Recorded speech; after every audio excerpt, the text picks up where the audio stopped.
வியாங்க உடுதாவ ஒரே கூட்டமா இருக்கி. அரிசியா போடுறானோ அரிசி. என்னக்கா சொல்றீங்க? நீங்க இன்னும் வாங்கிட்டு வரலையா? நான் வாங்கிட்டு வந்துட்டேனே. ஆமா ஆமா, நீ முதல்ல போய் வாங்கிட்டு வந்துருவல்ல. நீ யாரு? இல்லைன்னா உனக்கு தரலைன்னா நீ ரேஷன் கடை வச்சு விடுவ. என்னடி அப்படி சொல்ற? ஆமா, உனக்கு ஜாமான் தரலைன்னா நீயும் உன் புருஷனும் போய் ஒரு ஆட்டம் காண மாட்டீங்க. அது என்னமோ சரிதான் நெட்டவழி.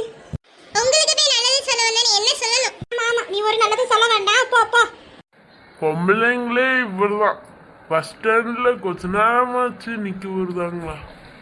என்ன தாத்தா, வீட்ல இருப்பு இருக்காதோ? பஸ் ஸ்டாண்ட்ல வந்திருக்கீங்க? ஆமாமா, போடி இவளே. ஆமா, இந்த வாக்கிதான் வள்ளி பாட்டி துரத்துட்டு இருப்பாங்க. என்னக்கா இப்படி சொல்றீங்க? கனகா, உன்னை பத்தி எங்களுக்கு நல்லா தெரியும். போ முதல்ல ரேஷன் கார்டு எடுத்துட்டு போய் அரிசி சாமான் வாங்கிட்டு வரவேதான் நீ எங்களெல்லாம் செத்தமா காட்டுவ. வாங்கிட்டு வந்து நல்ல பிள்ளை மாதிரி கேப்ப, வாங்கியாச்சா இல்லையா அப்படி இப்படின்னு வந்து கேப்ப.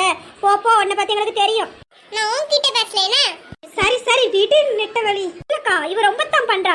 நான் என்ன பண்ண? ஆமா, நீ ஒண்ணும் பண்ணல. போமா போ, வேலையை பார்த்துட்டு கிளம்பு.